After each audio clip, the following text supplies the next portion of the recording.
Hey everyone, welcome back. I've got another lineup of stories for you today, and we're starting with one that will make your blood boil, then leave you oddly satisfied. Picture this: you do everything right. You're the loyal friend. You keep secrets you probably shouldn't until the person you protected throws you under the bus to save themselves. Before we get into it, I want to give a big shout out to everyone showing love in the comments and supporting the channel.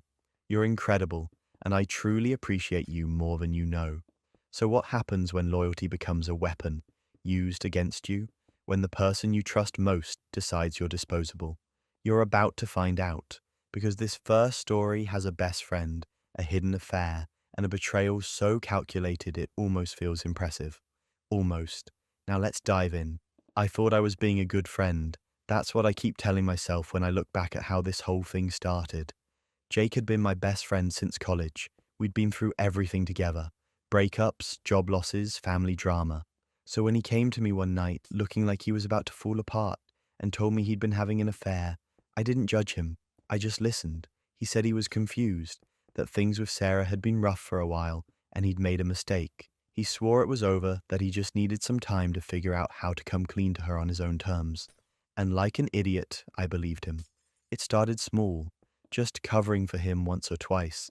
He'd tell Sarah he was hanging out with me, and if she called, I'd back up his story. I hated lying to her. Sarah was always nice to me. She'd invite me over for dinner, ask about my life, treat me like family. But Jake kept saying he needed more time, that he was going to end things with the other woman and tell Sarah everything. He just needed to do it right. So I kept covering for him. Fake alibis, last-minute excuses about guys' nights that never happened. All of it. Every time I did it, I felt this knot in my stomach getting tighter. But Jake was my friend, and he swore he'd make it right. Months went by like this. The affair didn't end.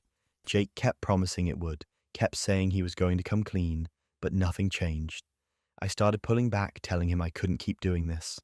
That's when he'd guilt-trip me. He'd say I was the only person he could trust, that if I abandoned him now, he'd lose everything. He made me feel like I was the one who'd be responsible if his life fell apart, so I stayed quiet and kept playing my part in his lies. Then, one night, everything exploded. Sarah found texts on Jake's phone, not the careful, deleted every night kind, real evidence. She confronted him, and I figured this was it. He'd finally have to tell the truth. But that's not what happened. Instead of owning up to what he'd done, Jake told Sarah that I was the one having the affair. He said he'd been trying to help me hide it from my own partner, that I'd been using him as a cover, and that he'd been too good of a friend to expose me. He painted himself as some noble confidant caught in the middle of my mess. I found out when Sarah called my partner. Just out of nowhere, my phone started blowing up. My partner was confused, then angry, then devastated. They didn't believe it at first, but Sarah was so convincing, so hurt, and she had Jake backing up every word. Then Sarah called my family. She called my boss. She told everyone who'd listened that I was a liar and a cheater, that I'd been manipulating Jake for months. My reputation imploded overnight. People I'd known for years started looking at me differently. My partner didn't know what to believe. My parents were horrified. My boss pulled me aside and asked if everything was okay at home, like I was some kind of disaster waiting to happen. I couldn't believe Jake had done this to me. I kept calling him, texting him, demanding he tell the truth. He ignored me. When he finally responded, he just said he was sorry, but he had to protect his family. Protect his family. Like throwing me under the bus was some kind of noble sacrifice. If you've made it this far into the chaos, you're as addicted to Reddit drama as I am. Make sure to subscribe and tell me where you're watching from in the comments below. Seriously, I need to know I'm not the only one losing sleep over these stories. Now, back to the fallout, because it gets so much worse. I was drowning, my partner was on the verge of leaving me, my family was disappointed, my professional reputation was in tatters, and Jake was over there playing the victim, acting like he'd been dragged into something against his will. That's when I remembered the screenshots. Every time Jake had asked me to cover for him, I'd saved the messages. Not because I didn't trust him, but because some part of me knew this was wrong, and I wanted a record of how it started.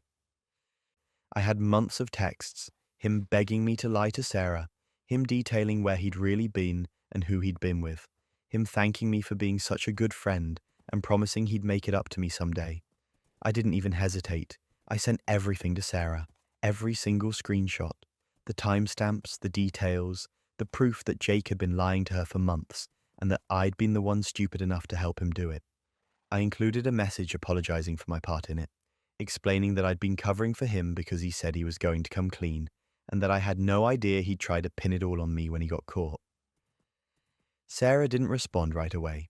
For 2 days, I heard nothing. Then she called me. Her voice was cold and exhausted. She said she'd confronted Jake with the screenshots, and he'd broken down and admitted everything. The affair, the lies, all of it. She said she was filing for divorce and that she'd already told everyone the truth about what really happened. She also said she'd never forgive me for helping him lie to her in the first place, and I couldn't blame her for that. I told her I was sorry, and I meant it. The fallout was brutal. Sarah divorced Jake within 6 months. Because of how the affair came to light and the lies he'd told, the judge wasn't sympathetic during the custody hearing. He got limited visitation with their kids. Our mutual friends, the ones who'd known both of us for years, ostracized him completely. Nobody wanted to be around someone who'd throw their best friend under the bus to save themselves. His family was humiliated. His reputation was destroyed in a way mine never fully was, because now everyone knew he wasn't just a cheater. He was a coward and a liar, willing to ruin someone else's life to protect his own. He started sending me messages a few weeks after the divorce was finalized. At first, they were almost apologetic, like he wanted to explain himself. But when I didn't respond, they turned angry. He called me a traitor, said I'd destroyed his life, said a real friend would have kept his secrets no matter what. He tried to convince me that what he'd done, blaming me, was just a desperate mistake, and that I'd overreacted by sending Sarah the proof, like I was supposed to just take the fall and let him get away with it. I blocked him everywhere, changed my number. I haven't spoken to him since. My partner and I went to therapy and eventually worked through it. My family came around once they understood what really happened. My boss never brought it up again, but I lost a friend I'd known for over a decade, and honestly, I don't miss him. What I miss is the version of him I thought existed, the one who wouldn't have sold me out the second things got hard. Some people think I went too far by sending those screenshots to Sarah. They say I should have just defended myself and moved on. But here's the thing. Jake didn't just lie about me. He tried to destroy my entire life to cover up his own mistakes. He was fine with me losing my relationship, my family's trust, and my career, all so he could keep playing the victim. I refuse to be anyone's scapegoat. If that makes me a traitor, so be it. The guy weaponized friendship like it was a tool he could throw away the second it stopped being useful. And somehow I'm the bad guy for having receipts. But Jake's betrayal wasn't the only time someone weaponized the truth against me. What happened next made me question if honesty is ever really the best policy. I thought I knew what love looked like. I thought I knew what commitment meant. Turns out I was just a really convenient character in someone else's PR campaign. Chris and I had been dating for about 2 years when their family decided to throw this massive reunion. I'm talking rented pavilion, catered food, the whole extended family flying in from different states. It was a big deal, and Chris had been weirdly nervous about it for weeks. I figured they just wanted to make a good impression, bring their partner around to meet everyone properly. I bought a new outfit. I practiced names. I was actually excited. The reunion was at this beautiful park, and honestly, the first few hours were great. Chris's family was warm and welcoming, the food was incredible, and I was starting to relax. Then, right in the middle of dessert, Chris suddenly stood up and clinked a glass to get everyone's attention. My stomach dropped a little because I hate being the center of attention, but I smiled because I figured maybe they were going to make a toast or something sweet. Instead, Chris got down on one knee right there in front of 70-something people. The whole pavilion went silent. Then someone gasped. Chris pulled out a ring, this gorgeous vintage-looking thing, and started this whole speech about how I was the love of their life, and they couldn't imagine a future without me. Everyone had their phones out. Chris's mum was crying. The little cousins were clapping. It was like a scene from a movie, except I wasn't acting. I was completely blindsided. I said yes. What else was I supposed to do? Everyone was staring at me with these expectant faces, and Chris was looking up at me with what I thought was pure love and vulnerability. My hands were shaking when they slid the ring onto my finger. The whole family erupted in cheers. People were hugging us, congratulating us, posting about it on social media in real time. Chris's dad shook my hand and said, "Welcome to the family." Someone popped champagne. I was stunned. We talked about marriage before, sure, but in that vague someday kind of way. This felt sudden, but I convinced myself it was romantic, spontaneous, a grand gesture. I spent the rest of the reunion in this weird daze, smiling and accepting congratulations, while my brain tried to catch up with what had just happened. That night, back at the hotel, I was still floating. I kept looking at the ring, turning it on my finger, thinking about wedding plans and what our life would look like. Chris was quiet, which I attributed to exhaustion. We'd had a long day, but then, as I was getting ready for bed, Chris sat down on the edge of the mattress and said we needed to talk. The tone made my stomach drop. Chris told me the proposal wasn't real, not in the way I thought it was.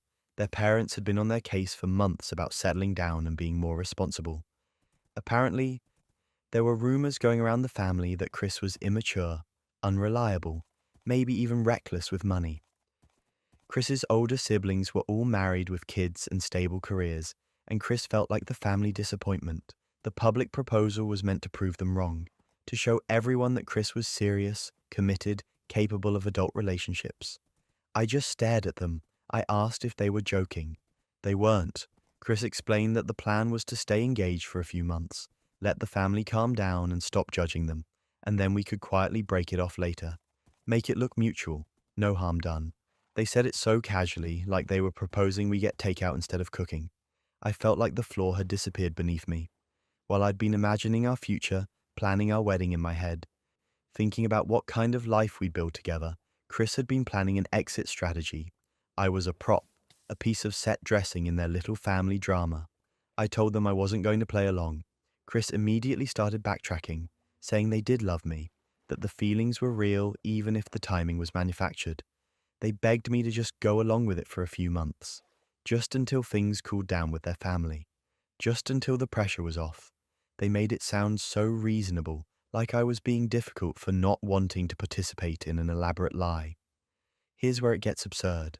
I broke up with them right there, took the ring off, set it on the nightstand, and told them we were done. Chris panicked, started crying, saying I was overreacting, that I was ruining everything. I asked how I was the one ruining things when they literally faked a proposal in front of their entire family. They didn't have an answer for that. The next morning, I packed my stuff and left. Chris called me probably 15 times on the drive home. I didn't answer. I needed space to process the fact that someone I loved and trusted had used me like a theatre prop to impress their relatives. But that wasn't even the worst part. Chris's family started calling me, texting me. Chris's mum left me a voicemail asking why I was being so cruel, saying Chris was heartbroken and I'd embarrassed them in front of everyone. Chris's sister sent me a long message about how I'd humiliated the family and how could I say yes and then just leave. I was being painted as the villain, the person who accepted a proposal and then bailed without explanation. Then I found out Chris was telling people I'd rejected them, that I'd broken their heart, that I'd said yes in public but changed my mind later because I got cold feet. They were spinning the whole thing to make me look flaky and unreliable, which was rich considering they'd orchestrated the entire disaster. I was furious. I'd been used, manipulated, and now I was being slandered. So I did something I'd never done before. I posted the truth on social media. I didn't go into every detail, but I shared enough. I explained that the proposal had been a performance, that Chris had admitted it wasn't genuine, and that I'd ended things because I deserved better than being someone's PR stunt. I even included screenshots of the text messages Chris had sent me afterward, the ones where they admitted the whole thing had been about impressing their family and asked me to just play along for a little while. The response was immediate and brutal. Friends who'd been congratulating us suddenly understood why I'd left. Mutual acquaintances started commenting in support of me. Chris's own friends began questioning them. The family group chat apparently exploded because someone's aunt saw my post and shared it with everyone. Chris called me absolutely livid, accusing me of destroying their reputation and making them look like a liar. I pointed out that they were a liar. That seemed to really set them off. They threatened to sue me for defamation, which was almost funny because everything I'd posted was true, and I had the receipts to prove it. Their family slowly started to realize what had happened. Chris's mum called me to apologize, which I appreciated, but I didn't accept. She asked if we could work things out, if maybe we could all sit down and talk. I told her there was nothing to work out. Her child had used me, lied to me, and then tried to make me the villain when I refused to play along. The backlash Chris faced was swift and thorough. Friends distanced themselves. The family apparently had some very uncomfortable conversations about honesty and manipulation. Chris lost a lot of credibility, both socially and within their own family.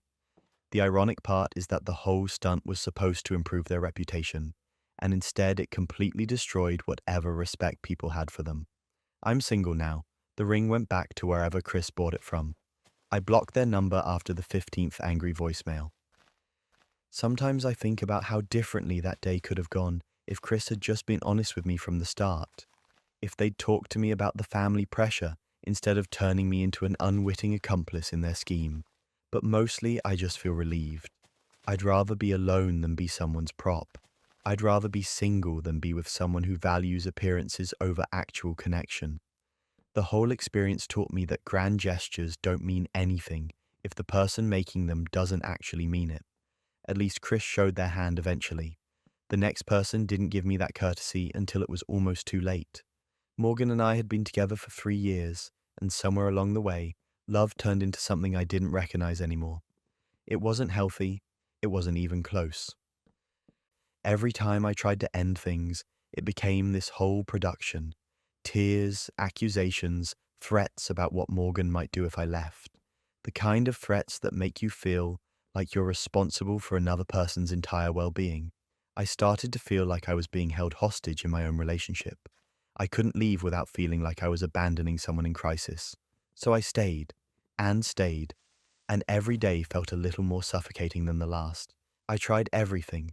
I tried the gentle approach, sitting Morgan down and explaining that we weren't good for each other anymore. That turned into a 3-hour conversation where I ended up comforting Morgan and promising to give it another shot. I tried being honest about my feelings, saying I needed space. That led to Morgan showing up at my apartment unannounced, crying, saying they couldn't live without me. I tried suggesting a break. Morgan said a break was just a coward's way of breaking up, and that if I really loved them, I'd stay and work through it. Every exit was blocked. Every door I tried to open got slammed shut with guilt and desperation. I felt trapped, genuinely, deeply trapped. And I know how that sounds. I know people will say I should have just ripped the band-aid off and dealt with the fallout. But when someone's threatening to hurt themselves every time you try to leave, it stops feeling like a breakup and starts feeling like a hostage situation. I was terrified of what Morgan might do, so I stayed quiet and I stayed stuck. That's when I came up with the plan, and looking back, it was probably the dumbest thing I've ever done. I thought if Morgan believed I'd cheated, they'd be the one to end it. They'd be angry enough to walk away, and I wouldn't have to carry the guilt of abandoning them. So I staged a cheating scandal. I got a friend to help me. We created fake text messages between me and this fictional affair partner. Flirty messages, plans to meet up, all of it. I left my phone unlocked one night when Morgan was over, knowing they'd look. They always looked. Morgan found the texts within an hour. I heard them gasp from the other room, and I knew the plan was working. I walked in, pretended to be caught off guard, and just let the accusation happen. I didn't deny it. I barely defended myself. I thought Morgan would explode, call me every name in the book, and storm out. I thought I'd finally be free, but that's not what happened. Not even close. Instead of breaking up with me on the spot, Morgan took screenshots of everything, and then, before I even realized what was happening, Morgan forwarded those texts to my family. My mum, my dad, my siblings, then to my boss, then to our mutual friends, all of it with captions about how I'd betrayed them, how I was a liar and a cheat, how they'd trusted me and I'd destroyed everything. My phone started blowing up within minutes. My mom called me, and when I answered, she didn't even let me speak. She just said she was disappointed in me and hung up. My dad sent me a text saying he didn't raise me to treat people like this. My siblings were confused and angry. My boss, my actual boss, called me into a meeting the next morning. Apparently, Morgan had sent the screenshots to my work email, and HR wanted to have a conversation about my personal conduct and whether it reflected poorly on the company. I sat in that HR office trying to explain that it was complicated, that things weren't what they seemed, but I couldn't tell them the truth without sounding completely unhinged. So I just sat there and took it while my boss looked at me like I'd committed some kind of moral crime. Then came the breaking point. Morgan launched a full social media campaign. Photos of us together, happy memories, captions about betrayal and heartbreak, posts about how they'd given me everything and I'd thrown it away for someone else. Our mutual friends started commenting, offering support to Morgan, calling me out. People I'd known for years were sliding into Morgan's DMs telling them they deserved better. My reputation was being demolished in real time, and I had no way to stop it without admitting what I'd actually done. I tried to talk to Morgan privately. I called, I texted, I showed up at their place. They wouldn't listen. They said I didn't deserve to explain myself, that cheaters don't get closure. And technically they were right. I had faked being a cheater. I just didn't expect them to turn it into a public execution. That's when I realized I had no choice. I had to come clean. I had to tell everyone the truth. So I did. I told my family that I'd staged the whole thing because I felt trapped in the relationship and didn't know how else to get out. I told my friends. I even had to explain it to HR, which was possibly the most humiliating conversation of my life. I admitted that the affair was fake, that I'd manipulated the situation to try to force a breakup, and that I knew how messed up that was. And somehow, that made everything worse. Now, I wasn't just a cheater. I was a manipulative, pathetic liar who couldn't even break up with someone like a normal person. My mum was even more disappointed. My friends didn't know what to say. Some of them stopped talking to me altogether. My boss looked at me like I was a complete disaster and suggested I take some personal time to get my life together. Morgan posted about the fake affair, framing it as even more proof that I was unstable and untrustworthy. The narrative went from me being a cheater to me being a calculated manipulator, and honestly, I don't know which one is worse. The whole thing was like watching a controlled burn turn into a wildfire. I thought I could manage the damage, but it spiraled so far out of control that I couldn't even recognize my own life anymore. Morgan eventually moved on. They started dating someone new a few months later and posted about it constantly. How happy they were, how this new person treated them right. Little digs clearly aimed at me, and I just had to sit there and watch because what was I going to do? Complain? I'd lost the moral high ground the second I faked those texts. My reputation never really recovered.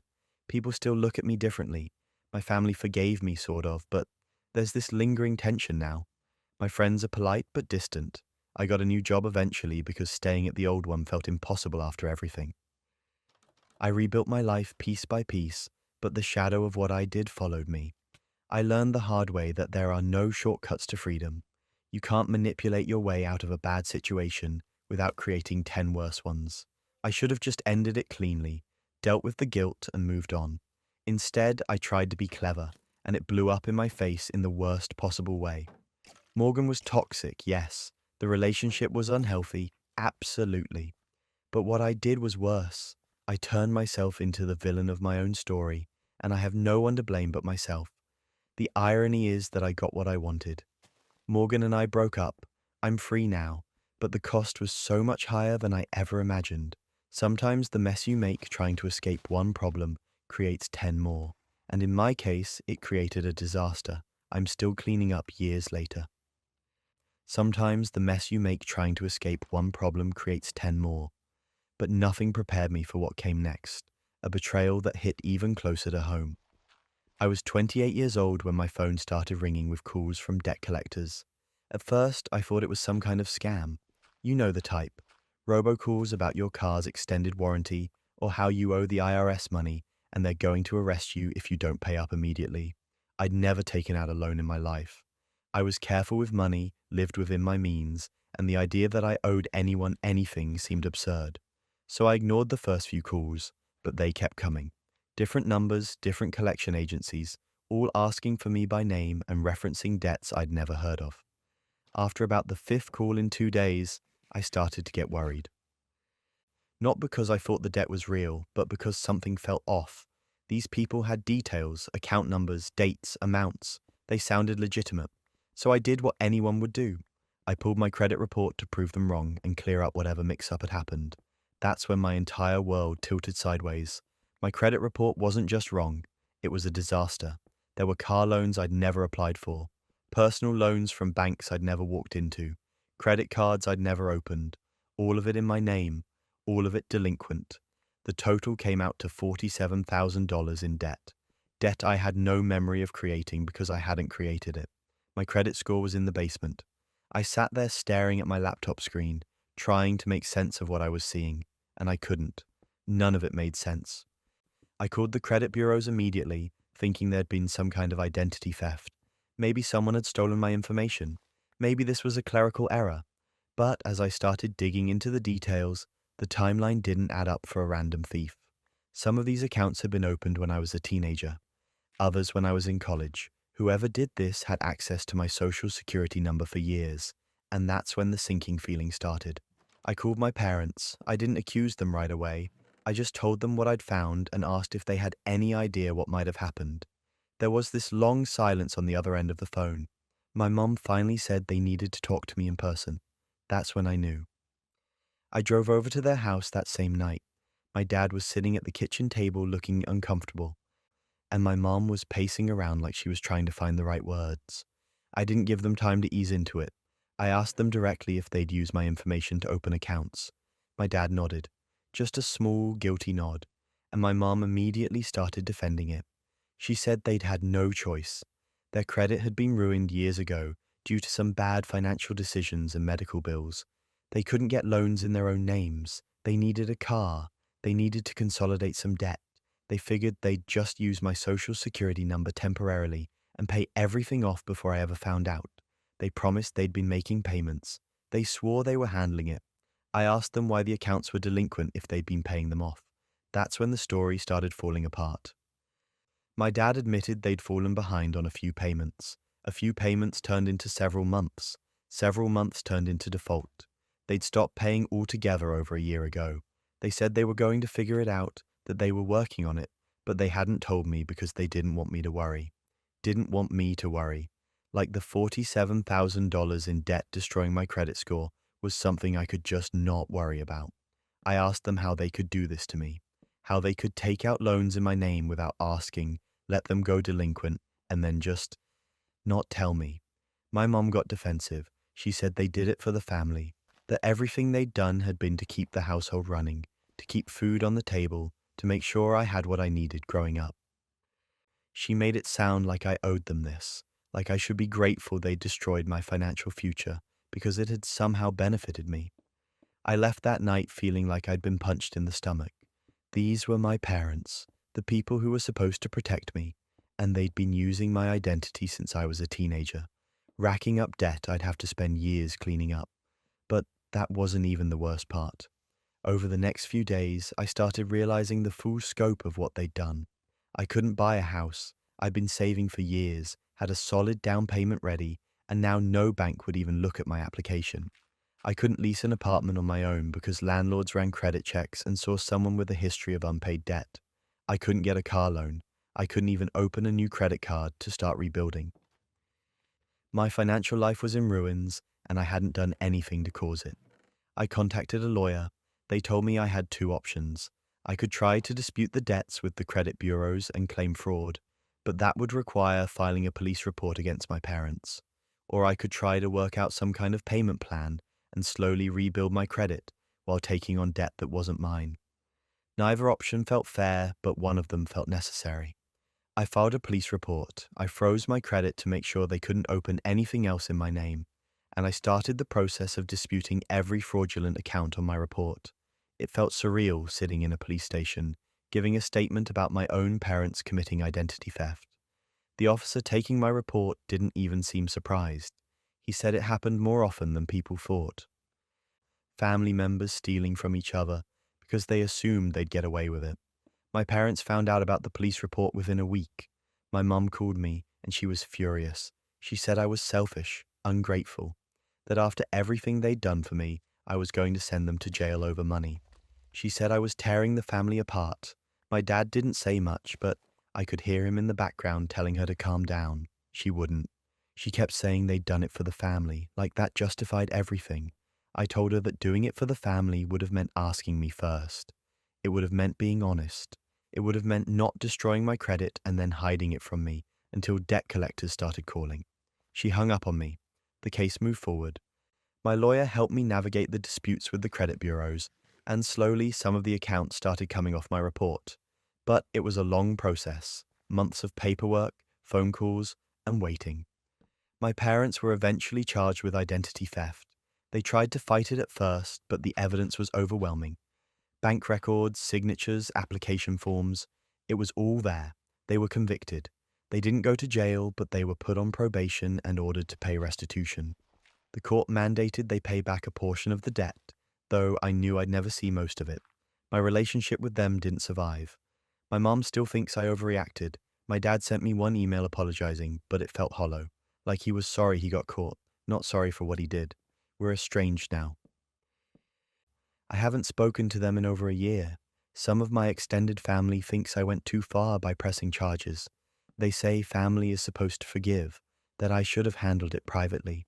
But here's the thing, they didn't just make a mistake, they committed fraud. They stole my identity, ruined my credit, and then tried to guilt me into taking the fall for it. That's not a family disagreement. That's a crime. My credit is slowly recovering. I've rebuilt some of it by opening a secured credit card and making payments on time. I've disputed most of the fraudulent accounts and gotten them removed. It's taken years, but I'm finally in a place where I can start thinking about buying a house again. I can lease an apartment without a cosigner. I can move on. But I'll never forget what they did, or how they tried to make me feel like I was the bad guy for refusing to let them get away with it. The audacity of using your own kid as a financial scapegoat and then playing the victim when they fight back. That's a level of entitlement I still can't wrap my head around. You'd think family betrayal couldn't get worse than that. Then I learned what my relatives had been hiding in plain sight. Vanessa and I were never close. We worked in the same department, saw each other at meetings, exchanged polite hellos in the hallway. That was the extent of our relationship. She did her job, I did mine, and we coexisted without friction. Or at least, I thought we did. One Monday morning, I got an email from HR asking me to come to their office immediately. No context, no explanation, just a request to meet as soon as possible. My stomach dropped. You never get summoned to HR without a reason, and it's rarely a good one. I walked down there trying to figure out what I could have possibly done wrong. Maybe I'd missed a deadline. Maybe there was some policy I'd violated without realizing it. I was not prepared for what they told me. Vanessa had filed a formal harassment complaint against me. According to her statement, I'd cornered her in the break room the previous Thursday, made inappropriate comments about her appearance, and then followed her to her car in the parking lot after work. She said she felt unsafe and that this wasn't the first time I'd made her uncomfortable. I couldn't breathe. I just sat there staring at the HR rep, waiting for them to say it was a mistake or a misunderstanding. But they didn't. They walked me through the allegations point by point, and with each detail I felt more and more like I'd stepped into some alternate reality where I was a completely different person. I'd never cornered anyone. I'd never made inappropriate comments to Vanessa or anyone else. I hadn't followed her anywhere. I told HR this, tried to explain that none of it was true, that I didn't even remember the last time I'd had a conversation with Vanessa, beyond work-related small talk. They nodded, took notes, and said they'd be conducting a full investigation. I left that meeting in shock. My hands were shaking. I kept replaying every interaction I'd ever had with Vanessa, trying to figure out if I'd somehow misread a situation or said something that could have been misinterpreted. I came up empty. We barely knew each other. The next few days were a nightmare. My boss started treating me like I was radioactive. Co-workers who used to chat with me at lunch suddenly found reasons to sit elsewhere. People whispered when I walked by. I could feel the judgment radiating off of them. In their minds, I was already guilty. The investigation was just a formality. I couldn't sleep. I couldn't focus. Every time my phone buzzed, I thought it was HR calling to fire me. I'd worked so hard to build my career, and now it felt like it was disintegrating because of accusations I couldn't even comprehend. Then, about a week into the investigation, HR called me back in. This time, the tone was different. They told me they'd reviewed the security footage from the dates and times Vanessa had provided in her complaint.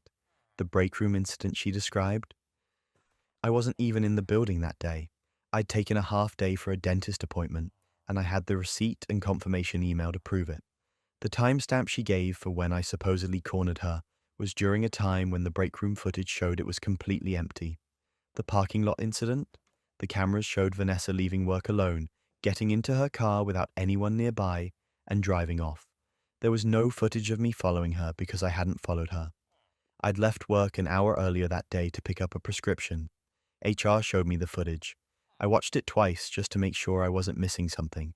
It was surreal, seeing proof that I hadn't done something I already knew I hadn't done. But the relief was overwhelming. That's when everything unraveled. HR confronted Vanessa with the footage.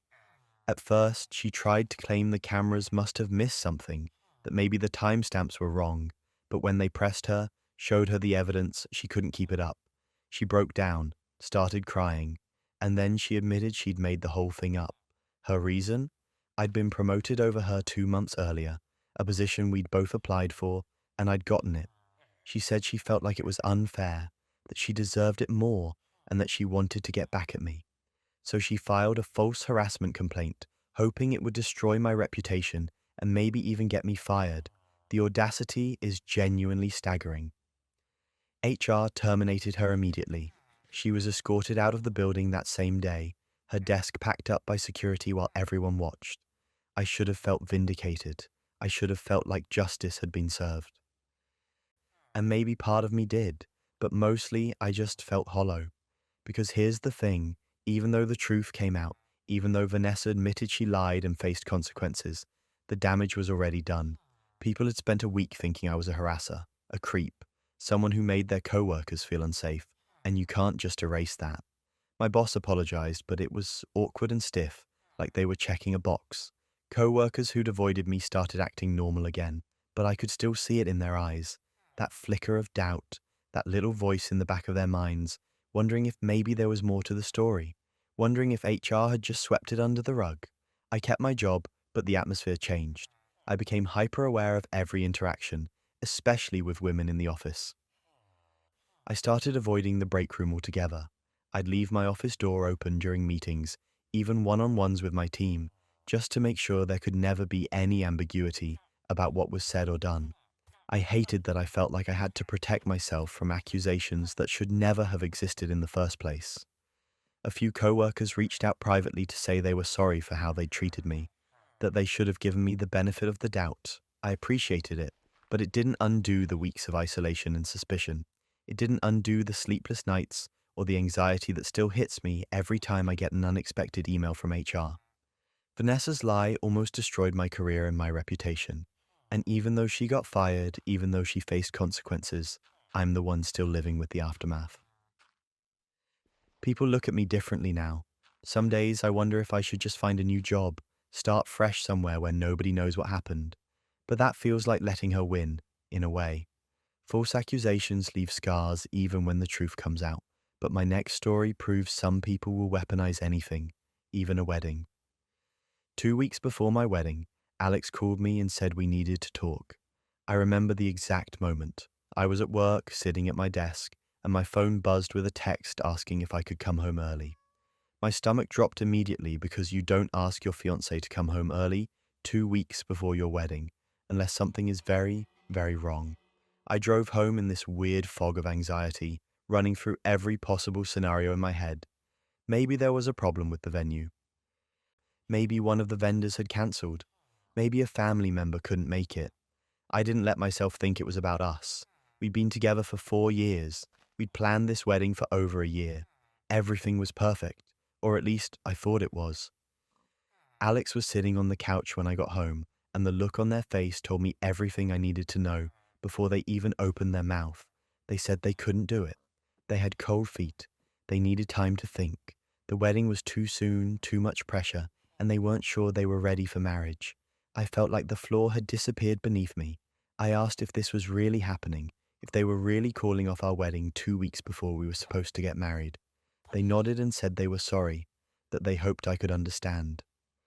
I didn't understand, but I also didn't want to marry someone who didn't want to marry me.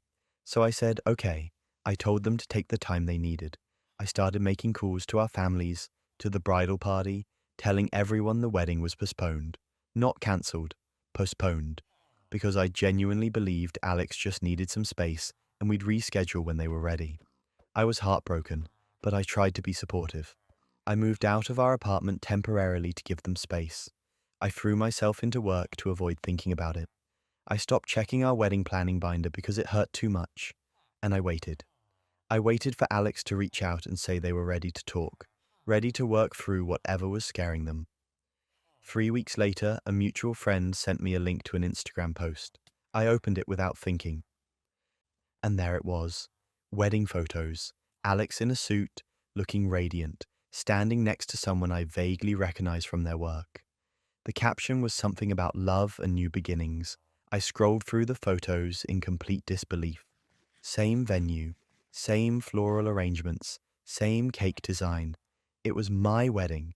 Except it wasn't me standing next to Alex. It was someone else. I called the venue immediately, my hands shaking so badly I could barely hold my phone. I asked if there had been a wedding under Alex's name recently. The coordinator confirmed there had been. I asked about my deposits, the ones I'd put down months ago. She said the account had been transferred to a different name and that all the arrangements had been updated accordingly. I asked how that was possible without my authorization. She said they had the proper documentation with my signature. I never signed anything transferring those deposits. I told her there must be a mistake, that I needed to see the paperwork. She emailed it to me within the hour. And there it was, forms with my name, my signature, authorizing the transfer of all deposits and arrangements to Alex's new partner. Except I'd never seen those forms before in my life. The signature looked close enough to mine that the vendors hadn't questioned it, but I knew I hadn't signed them. Alex had forged my signature. They'd taken my $30,000 in deposits, money I'd saved for years, and used it to fund a wedding to someone else.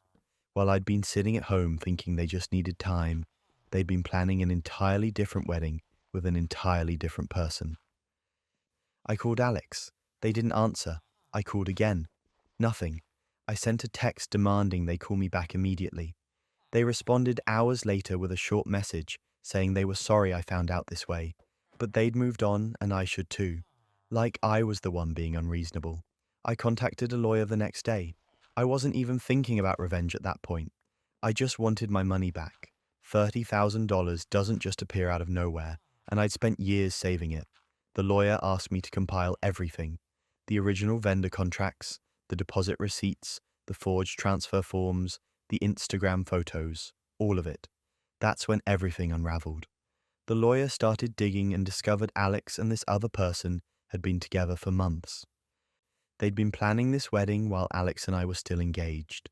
They'd specifically waited until everything was booked and paid for before Alex called off our wedding. The whole cold feet story was a lie. Alex had never intended to marry me. They just needed my deposits to fund the wedding they actually wanted. I sued for fraud and theft. The case was pretty straightforward once we presented the evidence. Forged signatures, financial documents showing I'd paid the deposits, testimony from vendors confirming the transfer had happened without my knowledge. Alex tried to argue that we'd discussed transferring the deposits and that I'd agreed, but they couldn't provide any proof of that conversation because it had never happened. The court ruled in my favor. Alex was ordered to repay the full $30,000 plus damages for emotional distress and legal fees. The total came out to nearly $50,000. I also got a judgment that required immediate repayment. No payment plan, no extensions, just a court order demanding they pay up. That's when their new marriage started falling apart. Turns out Alex's new spouse had no idea about the fraud. They thought Alex had paid for the wedding with savings. When the court judgment hit and Alex admitted what they'd actually done, the new spouse was horrified. They'd married someone who'd not only cheated on their previous partner, but had also committed fraud to fund their wedding. The trust was gone. They separated within 2 months and filed for divorce not long after. Alex tried to contact me during all of this, sending messages about how I'd ruined their life, how the lawsuit was vindictive and unnecessary. They said I should have just let it go, that the deposits were a sunk cost anyway, and I was being petty by demanding repayment. The entitlement was staggering. They'd stolen from me, lied to me, and used my money to marry someone else, and somehow I was the villain for taking them to court. I got my money back eventually. It took some time because Alex had to liquidate assets to cover the judgment, but I got every penny. I used some of it to pay off my legal fees and put the rest into savings. I thought about using it for something symbolic, like a solo trip or a fresh start somewhere new. But honestly, I just wanted it back in my account where it belonged. The whole experience left me hollow in a way I didn't expect. It wasn't just the betrayal or the theft, it was the realization that someone I'd loved and trusted had been capable of something so calculated and cruel. Alex hadn't just fallen out of love with me. They'd actively plotted to use me, to take advantage of my trust and my money, and then discard me like I was nothing. I haven't dated seriously since. I've tried, but there's this wall now that I can't seem to get past. Every time someone gets close, I start looking for signs they're not who they say they are. I question motives, I hold back. I can't fully trust anyone with my heart anymore, and I hate that Alex took that from me. People say time heals everything, but I don't think that's true. Time just makes things quieter. The anger fades, the hurt becomes manageable, but the damage is still there, sitting under the surface, changing the way you see the world. I got justice in court at least. That's more than a lot of people get, but it doesn't undo what happened. It doesn't give me back the version of myself that existed before I found out someone I loved had been playing me the entire time. At least I got justice in court. My next situation didn't even give me that option, just years of resentment I never saw coming. My younger brother wanted to be an engineer. He had the grades, the passion, the whole future mapped out. The only problem was money. Our parents had done their best raising us, but they were working class folks who could barely cover their own bills, let alone send a kid to a 4-year engineering program. My brother's dream was going to cost about $120,000, and we didn't have it. I was 26 at the time, working a decent job, living in a small apartment, saving up for a house. I sat down with my brother and told him I'd cover it. All of it. Tuition, books, housing, the whole package. He could graduate debt-free and start his career without the crushing weight of student loans. He cried. I cried. Our parents cried. It felt like the right thing to do. For 4 years, I worked overtime every chance I got. I skipped vacations. I drove the same beat-up car I'd had since college. I delayed buying a house, watching the market climb, while my savings went straight into tuition payments.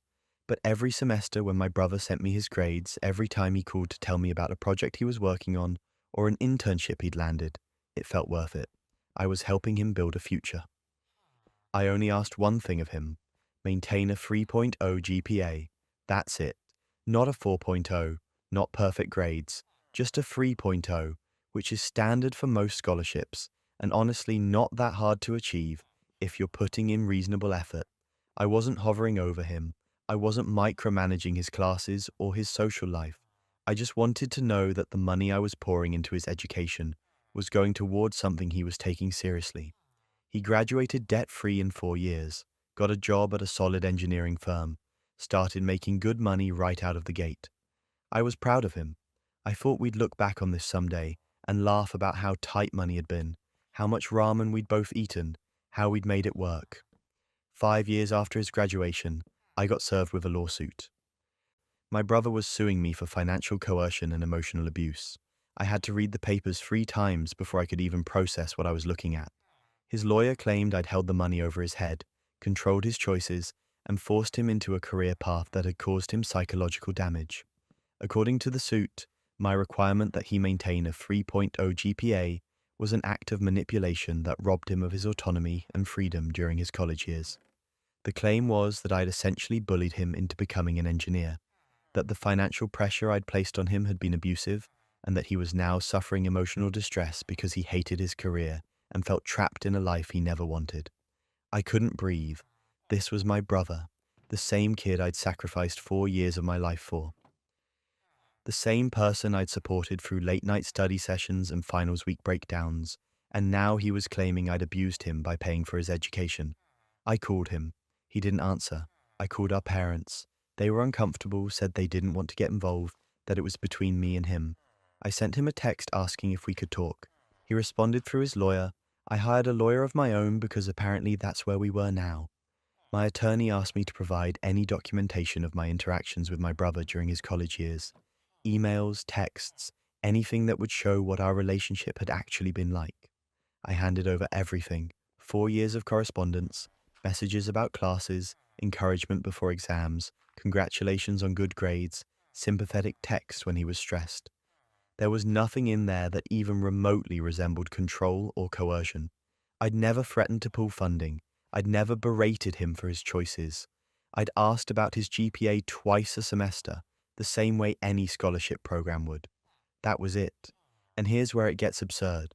When we got to court, my brother's lawyer tried to paint me as some overbearing tyrant who'd forced him into a career he never wanted. They brought up the GPA requirement like it was some draconian rule I'd invented to torture him. They claimed that the financial dependency had given me undue influence over his life. My lawyer presented our correspondence, every single message, showed the judge that I'd been nothing but supportive, that I'd never once told him what major to choose or what classes to take, that the only thing I'd asked for was a 3.0, which he'd exceeded every single semester. Then my lawyer asked my brother directly if I'd ever threatened to stop paying his tuition if he didn't do what I wanted. He said no. Asked if I'd ever told him he had to be an engineer. He said no. Asked if I'd ever tried to control who he spent time with, what clubs he joined, or how he spent his free time. No, no, and no. The judge asked him why he was bringing this case if I hadn't actually done any of the things he was accusing me of.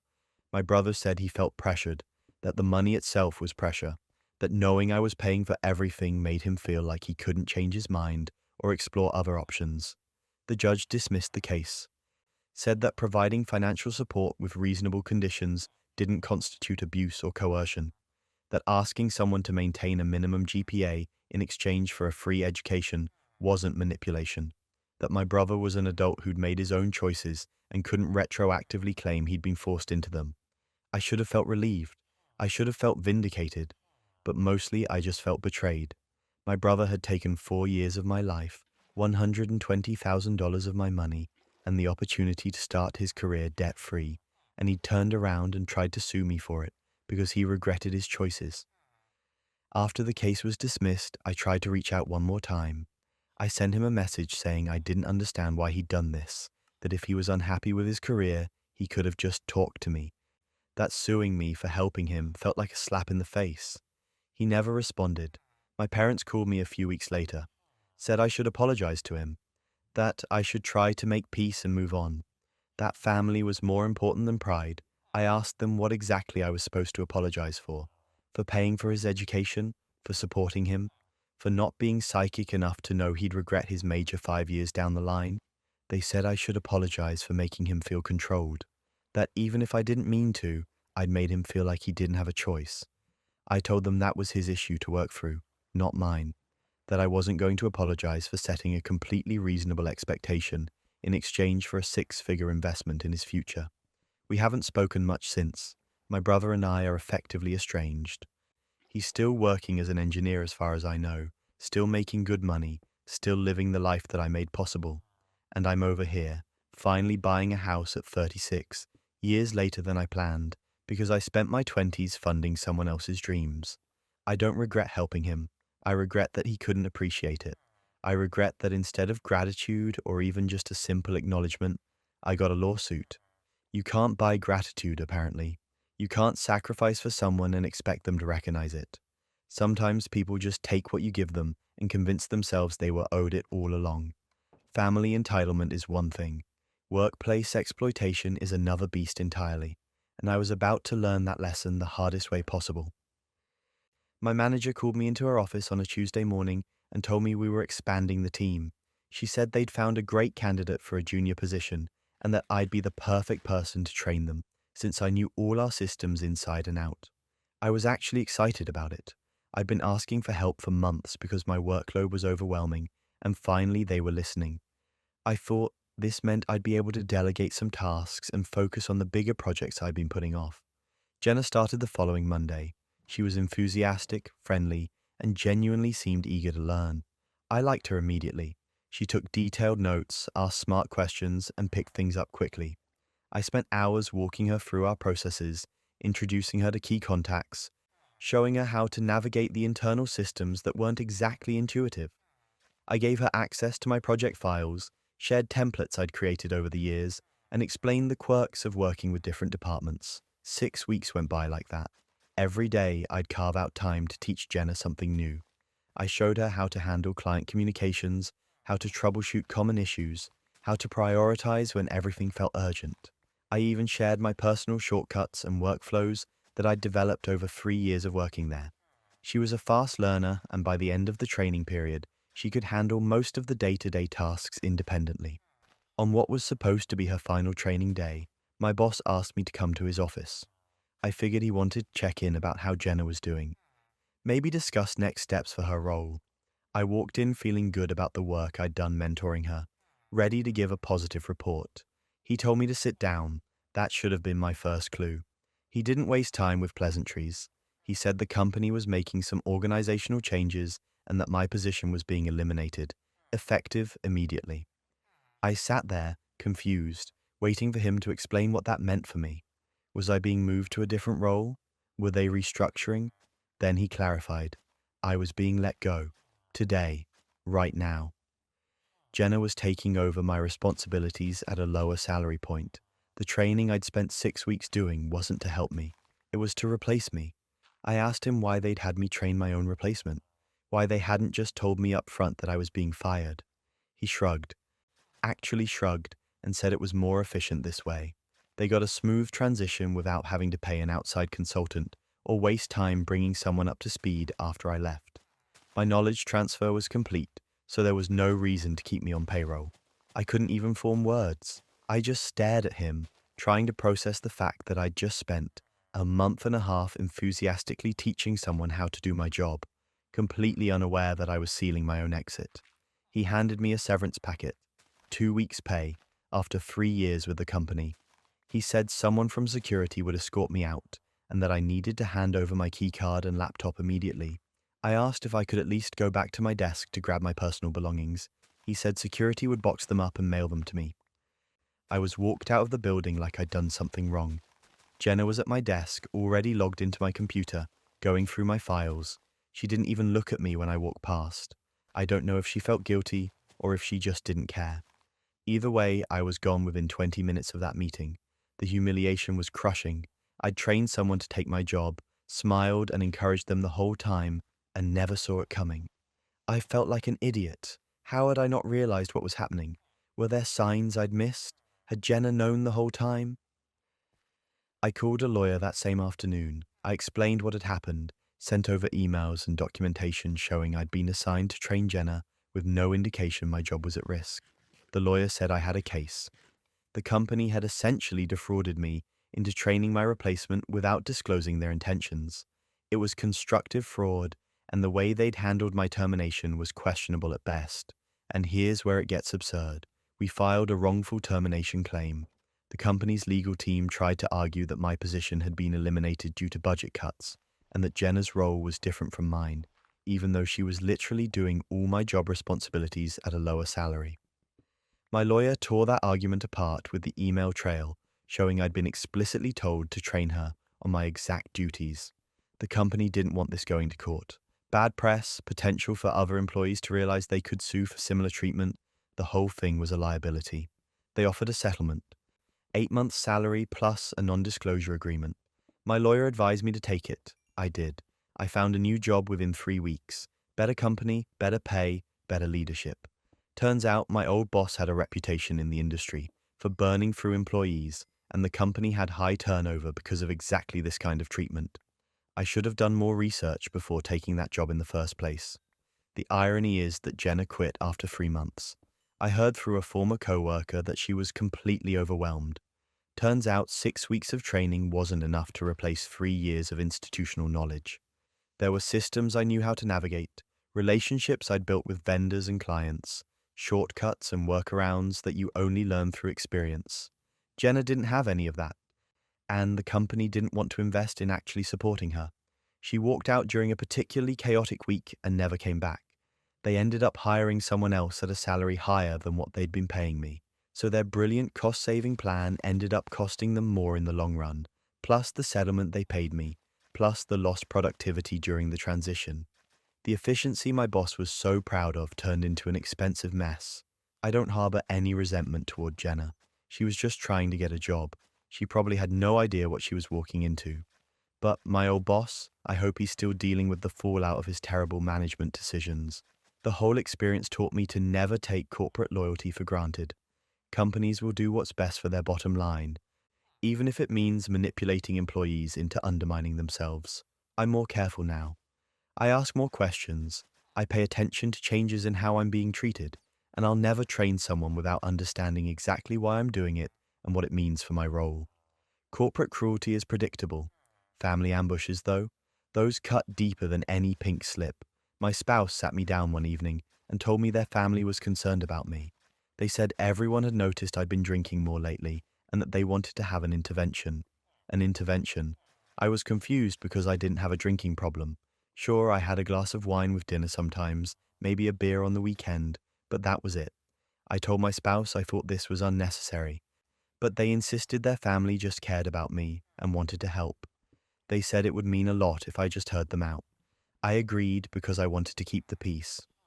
My relationship with my in-laws had always been a little strained, but I figured if going to this intervention would ease tensions, I'd do it. I thought maybe they'd misunderstood something, or maybe my spouse had vented to them about stress I'd been under, and they'd misinterpreted it. I genuinely thought we'd all sit down, I'd reassure them I was fine, and we'd move on. I walked into my in-laws' living room expecting to see family members sitting in a circle. Maybe some pamphlets about alcohol awareness, the usual intervention setup you see in movies. Instead, I found a lawyer I'd never met, a mediator with a briefcase, and a folder of papers sitting on the coffee table. My spouse was already seated. Their parents were there, a sibling, all of them looking at me with these serious, almost rehearsed expressions. I asked what was going on. The lawyer introduced himself and slid the folder across the table toward me. Divorce papers. My name was already on them. My spouse had filed without telling me, and this whole intervention story had been a setup to ambush me into signing. I just stood there trying to process what I was seeing. My spouse started talking, saying this was for the best, that our marriage wasn't working, that they'd tried to make it work but couldn't anymore. Then their mother chimed in. She said I'd been abusive, that I was financially reckless and had put the family at risk, that I was unstable and they were worried about my spouse's safety. None of it was true, not a single word. I'd never been abusive. Our finances were fine. We had a joint account. Bills were paid on time. We had savings. I'd never done anything to make anyone fear for their safety. I asked what they were talking about, what evidence they had for any of this. They didn't answer. They just kept insisting I needed to sign the papers. The mediator started talking about how this could be an easy process if I cooperated, how we could settle everything today and avoid a long, drawn-out legal battle. The lawyer said the terms were fair and I should take the offer. My spouse just sat there, not looking at me, letting their family and these strangers pressure me into ending my marriage on the spot. I realized this whole thing was a tactic. They thought if they cornered me, blindsided me, and had a lawyer and mediator ready to go, I'd just cave and sign, that I'd be too shocked or intimidated to fight back. I told them I wasn't signing anything. I said if my spouse wanted a divorce, we could handle it through proper channels with my own legal representation. I walked out. My spouse followed me into the driveway, saying I was being difficult, that I was just prolonging the inevitable. I told them what they'd just done was manipulative and cruel, and that I'd be getting my own lawyer. I hired an attorney the next day. A good one. I explained what had happened, showed them the unsigned divorce papers, and told them I wanted to know what my spouse had been planning. My lawyer started the discovery process, requesting financial records, communications, anything that would give us a clear picture of what was actually going on. That's when everything unraveled. My spouse had been siphoning money from our joint accounts for months, small amounts at first, then larger chunks. They'd been transferring it into a separate account I didn't know existed. By the time we uncovered it, they'd moved almost $15,000, money that was supposed to be our shared savings, our emergency fund, our future. They'd been planning this divorce for a long time, slowly hiding assets and building a case against me based on complete fabrications. The abuse allegations? Fabricated. My lawyer requested evidence and they couldn't provide any. No police reports, no medical records, no witnesses, nothing, because it had never happened. The financial recklessness claims? Also false. Our credit was good.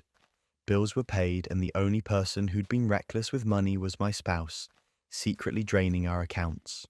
We went to court. My spouse's lawyer tried to paint me as this terrible person, but the evidence didn't support it.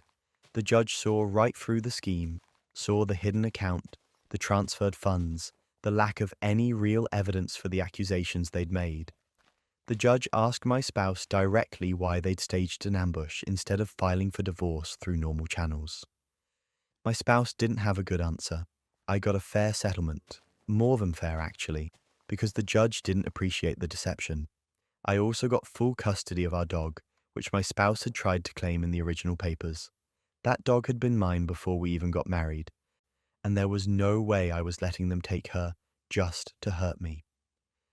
The whole process took months of legal fees, stress, and dealing with my spouse's family sending me hateful messages. They accused me of dragging things out, of being vindictive, of trying to punish my spouse for wanting to leave. They conveniently ignored the part where their family member had lied, stolen, and tried to manipulate me into signing away my rights in their living room. I blocked all of them eventually. My ex-spouse, their parents, their siblings, everyone. I was done being harassed for refusing to be a doormat. They still try to reach out sometimes through mutual friends or fake accounts, but I don't engage. There's nothing left to say. Looking back, I can see the signs I missed.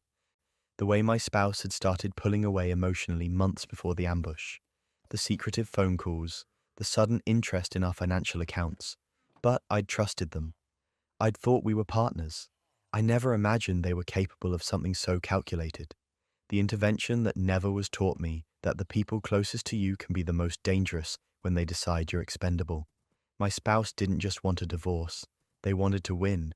They wanted to walk away with the money, the moral high ground, and a story that made me the villain, and they almost got away with it. But I didn't sign those papers. I didn't let them bully me into giving up everything I'd worked for. And when the truth came out, their entire strategy fell apart. The lawyer and mediator they'd brought to that ambush, they couldn't help once the evidence of financial misconduct surfaced. The family members who'd backed them up, they went quiet when the facts didn't match the narrative. I'm still rebuilding, financially, emotionally, all of it. But at least I'm doing it on my own terms, not theirs. And my dog is curled up on the couch next to me, which is more loyalty than I ever got from my ex. Sometimes the people closest to you are the most dangerous. But what happens when the danger is hiding in plain sight at a hospital? I'd been with Sam for 2 years, 2 entire years of what I thought was a committed, loving relationship. We talked about moving in together, looked at apartments online, even discussed getting a dog. Sam would stay over at my place most weekends, and we'd spend holidays together. I'd met Sam's friends, we'd gone on trips. We had inside jokes and routines and all the things that make a relationship feel real and solid. Then Sam was in a car accident. I got the call from a number I didn't recognize. Someone from the hospital saying Sam had been brought in after a collision and was in serious condition. My hands were shaking so badly I could barely grab my keys. I drove to the hospital going probably 20 over the speed limit the whole way, my mind racing with worst-case scenarios. I ran into the emergency room and found the ICU desk. I told the nurse I needed to see Sam, gave them the full name, said it was urgent. The nurse asked if I was family. I said I was Sam's partner, that we'd been together for 2 years. She gave me this confused look and checked her computer. Then she said Sam's spouse was already in the room. I thought she'd made a mistake. Maybe she had the wrong patient. Maybe there was another Sam with a similar name. I clarified, gave Sam's date of birth, described what Sam looked like. The nurse nodded and said yes, that was the patient, and that the spouse had arrived about 20 minutes ago. I felt like the floor had dropped out from under me. I asked her to repeat what she'd said. She looked uncomfortable now, like she was realizing she'd just delivered information I clearly wasn't supposed to have. She said Sam's spouse was in the ICU room and that only immediate family was allowed back. I stood there trying to process what I just heard. Spouse. Sam had a spouse, not an ex, not someone from the past. A current legal spouse who was at the hospital right now because they were still married. I asked if I could go back anyway. The nurse hesitated, then said she'd check with the family member.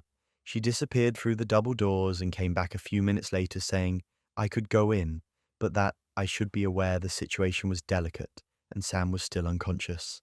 I walked back to that ICU room feeling like I was in a nightmare, and there, sitting in a chair next to Sam's bed, was someone I'd never seen before in my life. They looked up when I walked in, and I could see the exact moment they realized they had no idea who I was either. I introduced myself, said I was Sam's partner. They stared at me for a long moment and then said they were Sam's spouse. They'd been married for 7 years. 7 years. Sam and I had been together for 2, which meant for the entire duration of our relationship, Sam had been married to someone else. I looked at Sam lying there unconscious with a neck brace and an IV, and I didn't know whether to be relieved they were alive or furious that they'd been living a double life. The spouse and I ended up in the waiting room. Neither of us wanted to leave, but being in that room together was too surreal. We started comparing notes. The work trip Sam took twice a month, I'd thought Sam was traveling for business. Turns out, those were the weekends Sam spent with me. The spouse thought Sam was away on actual work trips. The night Sam stayed over at my place, the spouse was told Sam was staying late at the office or crashing with a coworker to avoid the commute. We'd both been fed the same excuses, the same careful lies, for 2 years. The spouse had no idea I existed. I had no idea they existed. Sam had managed to compartmentalize an entire secret relationship without either of us catching on. The spouse showed me their wedding photos on their phone. 7 years ago, Sam had stood up in front of friends and family and made vows. And then, 5 years later, Sam had started dating me and never mentioned being married. Not once, not even in passing. There were so many moments where it would have come up naturally. Conversations about past relationships, about future plans, about what we wanted out of life. And Sam had just lied, or omitted, or misdirected, whatever you want to call it. What happened next? Nobody saw it coming. We decided to wait, both of us. We sat in that waiting room for hours while Sam was unconscious, and we made a pact. When Sam woke up, we'd both be there. We'd both confront them together. No more lies. No more separate realities. Sam woke up the next morning, groggy, disoriented, in pain. The nurse came to get us, and we both walked into that room. I watched Sam's eyes go from me to the spouse and back again, and I saw the exact moment Sam realized what had happened. The panic, the understanding that the double life had just collapsed. The spouse spoke first, asked how long I'd been seeing Sam. I said 2 years. Sam tried to say something, but the spouse cut them off. Said they didn't want to hear excuses or explanations, that finding out your husband of 7 years had been cheating with someone who thought they were in a committed relationship was about as low as it got. I agreed. I told Sam I was done, that I didn't care about the reasons or the justifications or whatever story they were about to tell. That I'd spent 2 years building a future with someone who was already married, and that was unforgivable. The spouse said the same thing, that 7 years of marriage meant nothing if Sam had been lying the entire time. We broke up with Sam together, right there in the hospital room while Sam was still in a neck brace, hooked up to monitors, barely able to move. Was it petty? Probably. Was it satisfying? Absolutely. Sam tried to stop us, started crying, saying it wasn't what it looked like, that the marriage had been over for years and they just hadn't filed the paperwork. The spouse shut that down immediately, said the marriage had been fine until about 5 minutes ago when they found out about me, that Sam had been lying to both of us and didn't get to play the victim now. I walked out of that hospital room and never looked back. Blocked Sam's number, deleted all the photos, threw out everything Sam had left at my place. The spouse and I exchanged contact information, not because we wanted to be friends, but because we figured we might need to compare notes if Sam tried to spin the story later. I heard through mutual friends that Sam tried to reach out to both of us separately, sent long apologetic messages about how the situation had gotten out of hand, how they'd meant to end things with the spouse but never found the right time, how they really did love me. I didn't respond. Neither did the spouse. The divorce went through a few months later. I don't know what Sam's doing now, and I don't care. I spent 2 years with someone who was living a completely fabricated version of their life, and I didn't see it. That messes with your head. Makes you question your own judgment. Wonder what other signs you missed. But at least I found out. At least the spouse and I both got to walk away instead of spending more years being lied to. And at least Sam had to face both of us at the same time and couldn't manipulate the narrative. The whole thing would be almost funny if it wasn't so devastating.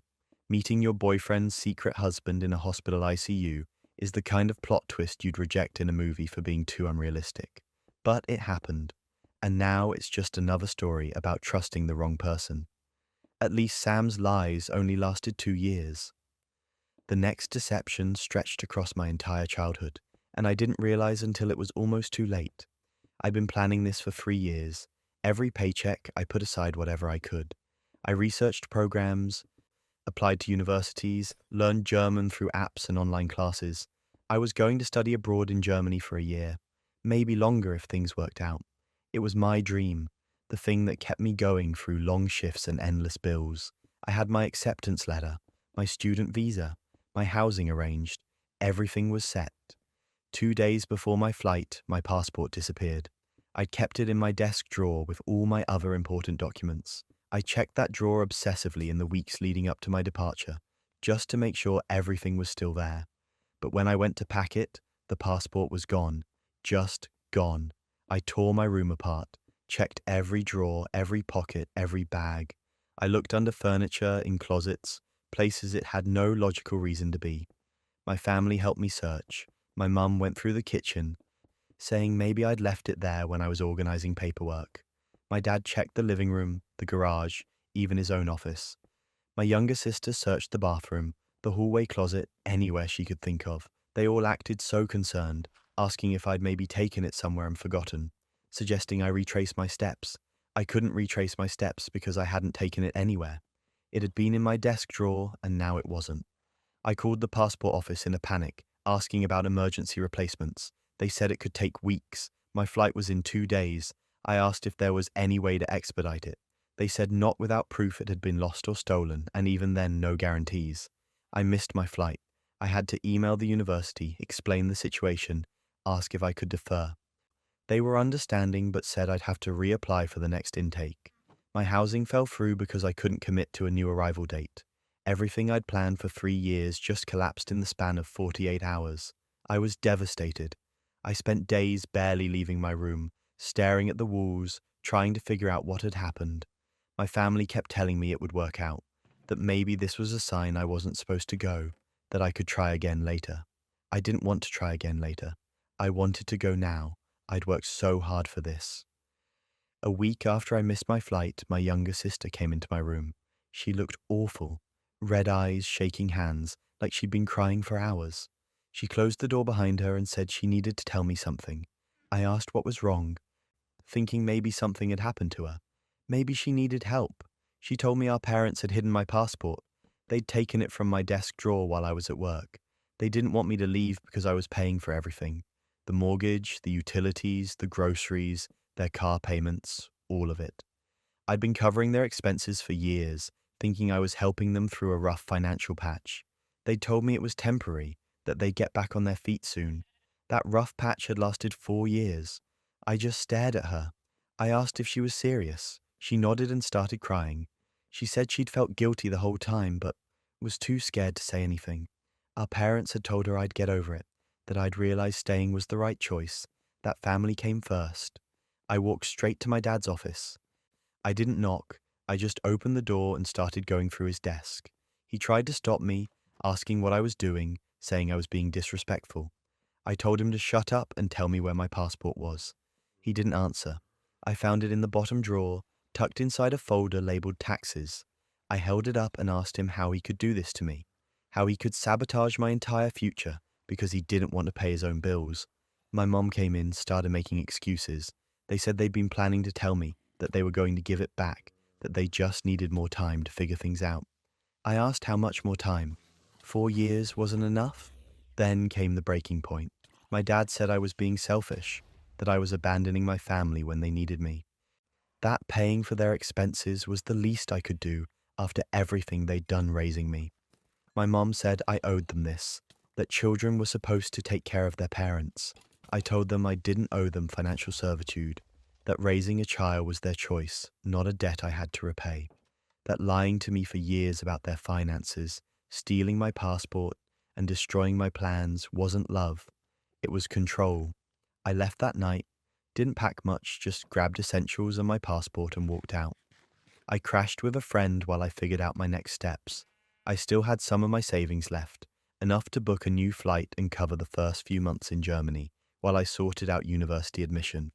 My parents called me non-stop, left voicemails saying I was making a huge mistake, that I'd regret this, that I was tearing the family apart. My mum sent texts about how hurt she was, how I was being cruel and heartless. My dad sent emails trying to guilt me, talking about all the sacrifices they'd made for me. I blocked them, all of them. I couldn't handle the manipulation anymore. My sister tried to reach out a few times to apologize, but I wasn't ready to talk to her either. She'd known what they did and stayed silent. I left for Germany 3 weeks later, got a job teaching English while I reapplied to universities, started rebuilding the plan they'd tried to destroy. It wasn't easy. I was alone in a foreign country, struggling with the language, navigating systems I didn't understand. But every hard day was still better than staying trapped in a life where my family saw me as a financial resource instead of a person. The thing that gets me is how calculated it was. They didn't just hide my passport on impulse, they planned it, took it while I was at work, helped me search for it, pretending to be concerned, let me miss my flight, watch me fall apart, and they were going to keep lying if my sister hadn't cracked. They'd been lying about their finances for years. I found out later through relatives that my dad had a gambling problem. That's where the money was going. The rough patch wasn't bad luck or unexpected expenses. It was him betting away his paycheck and then relying on me to cover the difference. My mum enabled it, kept the secret, and they both decided my future was an acceptable sacrifice to maintain their lifestyle. I've been in Germany for 2 years now. I'm enrolled in university. I have friends. I'm building a life I actually want. I still think about my family sometimes, wonder if they've changed, if they've figured things out, but I don't regret leaving. I don't regret blocking them. They had a choice to support me or control me, and they chose control. Running away solved my problem. But what do you do when the person stealing from you is hiding behind company policy? I started noticing my paychecks were smaller than usual about 3 months into the year. At first, I chalked it up to tax adjustments or maybe a change in my insurance premiums. I'm not great with the nitty-gritty details of payroll deductions, so I figured it was just one of those things. But after a few pay periods, the difference was significant enough that I couldn't ignore it anymore. I was losing a couple $100 each check, and I had no idea why. Before I could dig into it myself, HR called me into their office. They said there was a discrepancy with my time card, and they needed to discuss it with me. I walked in thinking maybe I'd forgotten to clock in or out a few times, something simple I could explain. Instead, they showed me a breakdown of my hours for the past few months. According to their records, I'd been clocking massive overtime. Nights, weekends, sometimes 12-hour shifts. The numbers were staggering. I told them there had to be a mistake. I rarely worked past 5 in the afternoon. I had a pretty standard 9 to 5 schedule, and I almost never stayed late unless there was an emergency. Weekend work? Never. I hadn't worked a single weekend in over a year. The HR rep looked at me like they were trying to figure out if I was lying or genuinely confused. They said the clock-ins were all logged under my employee ID, so according to the system, it was me. I insisted it wasn't. I pulled out my phone and started showing them my calendar, my personal schedule, anything that could prove I wasn't in the building during those times. I even offered to show them my social media posts from some of those weekends where I was clearly out of town or at home. The HR rep said they'd look into it further, but I could tell they were skeptical. Payroll got involved. They started going through security footage, entry logs, anything that could verify who was actually in the building during those overtime shifts. That's when the whole thing started to unravel. The security footage showed someone clocking in under my ID, but it wasn't me. It was Derek, a co-worker from my department. Someone I'd worked alongside for 2 years. We weren't close, but we were friendly enough. I'd never had a problem with him. Turns out Derek had stolen my login credentials months ago. I don't even know how he got them. Maybe he watched me type in my password one day, or maybe he found it written down somewhere. However he did it, he'd been using my employee ID to clock in for shifts I wasn't working. He'd show up on nights and weekends, do his own work, or just sit around, and collect overtime pay that was supposed to go to me. Except it wasn't going to me. It was being deducted from my regular pay to cover the inflated hours on my time card. The company's payroll system had flagged the discrepancy because my reported hours were exceeding what my salary could cover, so they'd been automatically adjusting my paychecks to balance it out. I was essentially paying for Derek's fraud out of my own wages. Payroll ran the numbers. Over the course of several months, Derek had fraudulently collected about $8,000 in overtime that should never have been paid out. $8,000. Money that had been coming out of my pocket because the system thought I was the one racking up those hours. HR confronted Derek. At first, he tried to deny it, said it must have been a system error, that maybe someone else had used my ID by accident. But the security footage didn't lie. It was him, clear as day, clocking in under my name, working shifts, and leaving. When they showed him the evidence, he broke down, started crying, saying he needed the money, that he had debts and didn't know what else to do. Like that was supposed to make it okay. The company didn't mess around. They called the police. Derek was arrested for identity theft and fraud. The whole thing became a legal case. I had to give statements, provide documentation, sit through interviews with investigators. It was exhausting. I just wanted to figure out why my paychecks were short, and now I was wrapped up in a criminal investigation. Derek was prosecuted. The evidence was overwhelming. He ended up pleading guilty to avoid a longer sentence, but he still served 6 months in jail. The company also terminated him immediately, obviously. They issued me a check for the $8,000 that had been stolen, plus some additional compensation for the hassle and stress. I appreciated it, but it didn't undo the months of financial strain I'd been dealing with because of him. I stayed at the company, but the whole situation left me paranoid. I changed all my passwords, started using a password manager, set up two-factor authentication on everything I could. I logged out of every device at the end of each day. I stopped leaving my work laptop unattended, even for a minute. I trusted my coworkers less. Every time someone asked me a casual question about my schedule or my workload, I wondered if they had ulterior motives. The thing I still don't understand is how Derek thought he'd get away with it. Did he think no one would notice? Did he assume the payroll system would just keep processing fraudulent hours indefinitely without anyone catching on? Or did he just not care, figuring he'd deal with the consequences when they came? Either way, it was incredibly short-sighted. He destroyed his career, got a criminal record, and served jail time for $8,000. Money he had to pay back anyway. What happened next? Nobody saw it coming. A few months after Derek's sentencing, I got a call from his lawyer. Apparently, Derek wanted to apologize to me directly. The lawyer said it was part of some rehabilitation program, that Derek was trying to make amends and take responsibility for what he'd done. I didn't want to talk to him. I didn't want his apology. But the lawyer was persistent, saying it would help Derek's case for early release or parole or something. I eventually agreed to a phone call, against my better judgment. Derek sounded broken. He apologized over and over, said he knew what he'd done was unforgivable, that he'd been desperate and made terrible choices. He said he didn't expect me to forgive him, but he wanted me to know he was sorry. I listened, didn't say much. When he finished, I told him I accepted his apology, but that it didn't change what he'd done, that he'd put me through months of stress and financial hardship, and no amount of sorry could undo that. He said he understood and thanked me for hearing him out. That was the last time we spoke. I don't know what happened to Derek after he got out of jail. I don't care to know. He's not my problem anymore. But the whole experience taught me to pay closer attention to things like paychecks and time cards, to verify everything, and to never assume the system is infallible, because sometimes the system gets exploited by people you least expect, people you work with every day, people you thought you could trust, even just a little. Workplace fraud is shocking, but at least you can report it to HR. What happens when the fraud is happening inside your own home? My roommate Taylor moved in on what was supposed to be a temporary basis. They'd just gone through a messy breakup and needed a place to crash while they got back on their feet. I said sure, thinking it would be a few weeks, maybe a month. I had a spare room and we were friends. It seemed like the decent thing to do. Temporary turned into 2 months, then 6 months, then a year, then 2 years. The whole time, Taylor kept citing financial hardship. They were between jobs, or they'd just started a new job and hadn't gotten their first paycheck yet, or they had unexpected expenses come up. There was always a reason they couldn't contribute to rent or utilities or groceries, and I felt bad for them.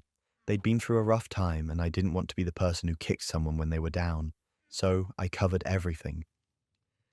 The full rent, even though we were splitting a 2-bedroom, all the utilities, most of the groceries because Taylor would buy like 1 bag of chips and call it contributing.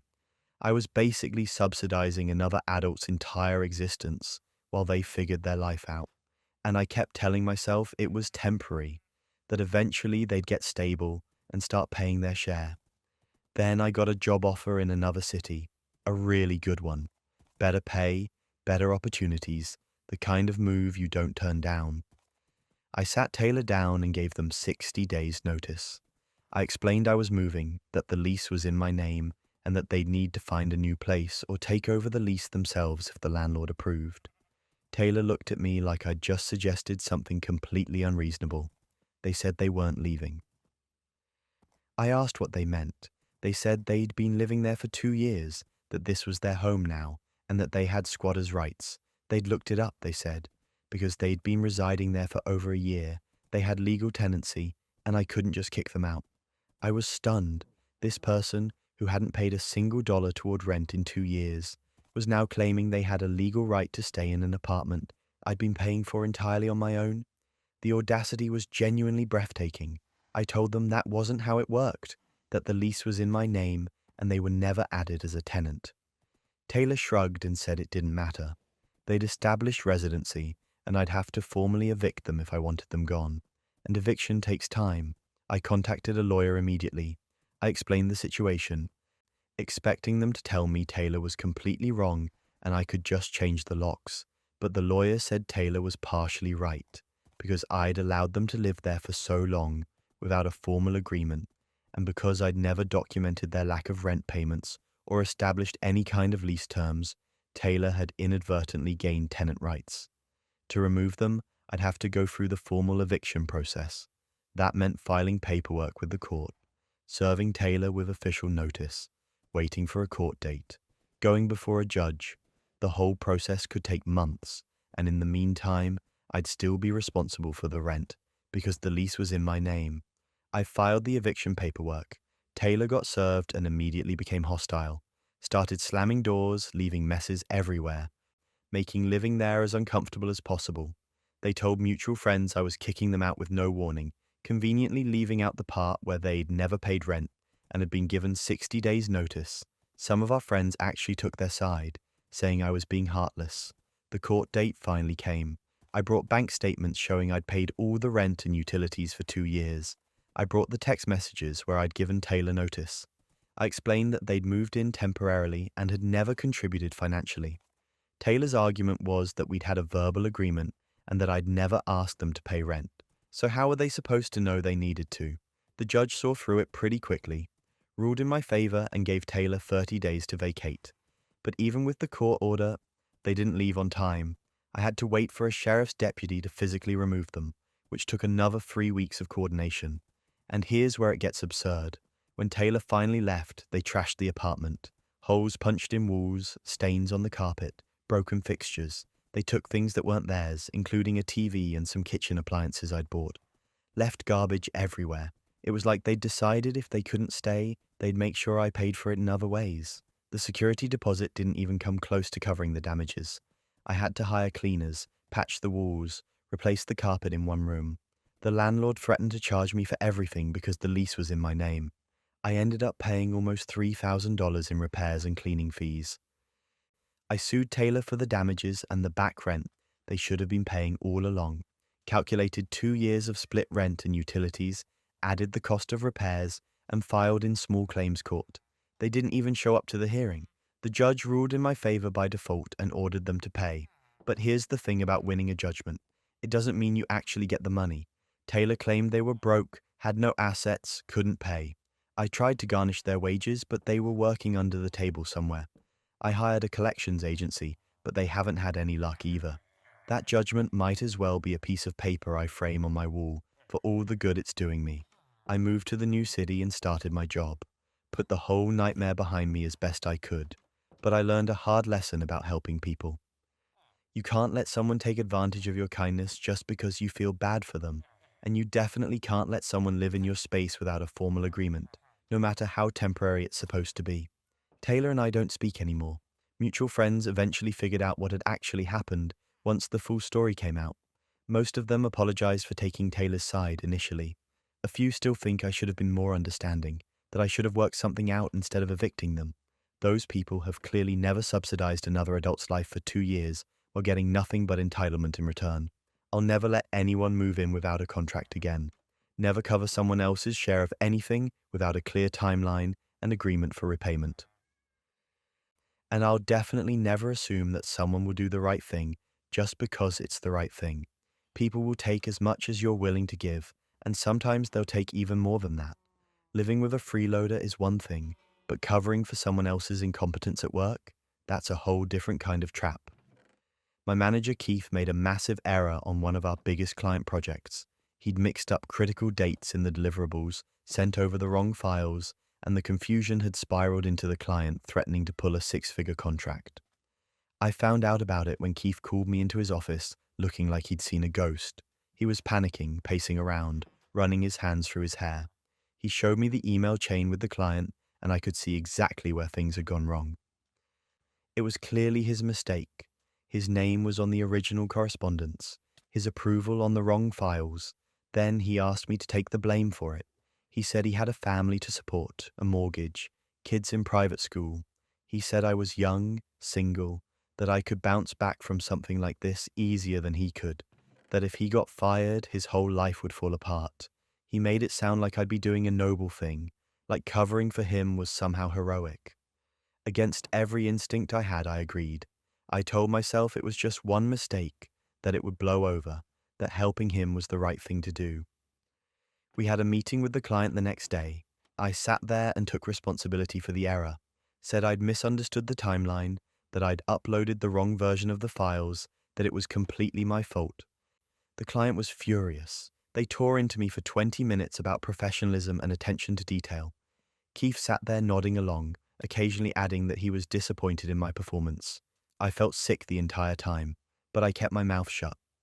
The client didn't pull the contract entirely, but they did reduce the scope and made it clear they'd lost trust in our team. I thought that was the end of it. I'd taken the hit, Keith kept his job, and we'd all move forward. Then, a week later, HR called me in for a formal disciplinary review. I walked in assuming they just needed to document what had happened with the client. Standard procedure after a screw-up like that.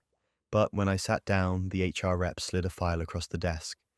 Keith had filed an official report claiming I'd made the error and then tried to cover it up by blaming him, that I'd been insubordinate and dishonest, and that he'd had to intervene to protect the client relationship. I just stared at the paperwork. I couldn't believe what I was reading. I'd taken the fool for him, humiliated myself in front of the client, and now he was doubling down by officially reporting me to HR, to make sure I couldn't ever tell the truth. I told the HR rep what actually happened, that Keith had made the mistake, that he'd asked me to cover for him, that I'd agreed because I was trying to help. But I had no proof. I'd taken the blame verbally in the meeting. There were no emails, no documentation, nothing that showed Keith had asked me to do this. It was his word against mine. And he was a senior manager with years at the company. I was just a junior employee who'd already admitted fault in front of a client. HR said they'd investigate, but I could tell they didn't believe me. Why would a manager ask someone to take the blame and then report them for it? It didn't make sense unless you understood that Keith was covering his tracks, making sure that if I ever tried to come clean, I'd look like I was lying to save myself. 2 weeks later, I was demoted. My pay was cut, my responsibilities reduced, and I was basically sidelined from any major projects. I was furious, not just at Keith, but at myself for being stupid enough to trust him. I started documenting everything after that. Every email, every meeting, every conversation. I kept records of everything I worked on, every decision that was made, every instruction I received. I wasn't going to get caught in another situation where it was just my word against someone else's. And here's where it gets absurd. A few months later, I was going through old project files for something unrelated, and I found an email thread I'd forgotten about. It was from before the client meeting, before I'd agreed to take the blame. Keith had forwarded the client's complaint to me with a message saying he'd made a mistake with the timeline and needed help figuring out how to fix it. He'd explicitly acknowledged the error was his.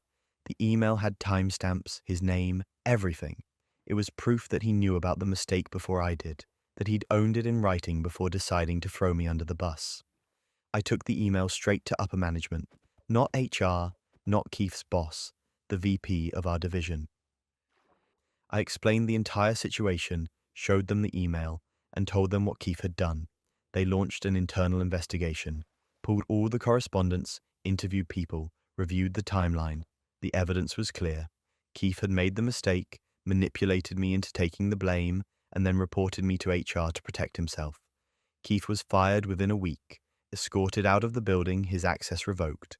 The whole corporate termination process. I got my position back, along with the pay I'd lost during the demotion.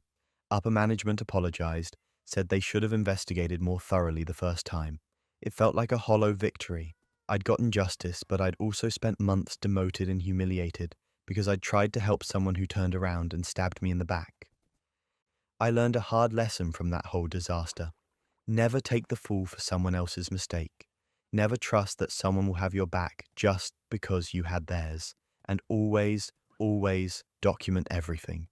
Because the second you rely on verbal agreements or goodwill, you're vulnerable to people who have no problem lying to protect themselves. Keith tried to reach out after he was fired, sent me a long email about how he'd made a terrible mistake, how he'd panicked and made bad decisions, how he hoped I could forgive him someday. I deleted it without responding. There was nothing he could say that would undo what he'd done. He'd asked me to sacrifice my reputation to save his, and when I did, he sacrificed me anyway, just to make sure he was completely covered. I still work at the same company, but I'm careful now. I don't go out of my way to help managers who make mistakes. I don't cover for anyone. If someone asks me to take blame for something I didn't do, the answer is no. I protect myself first because I learned the hard way that no one else will. The worst part is that Keith probably would have kept his job if he'd just owned the mistake from the start. The client was upset, but it was fixable.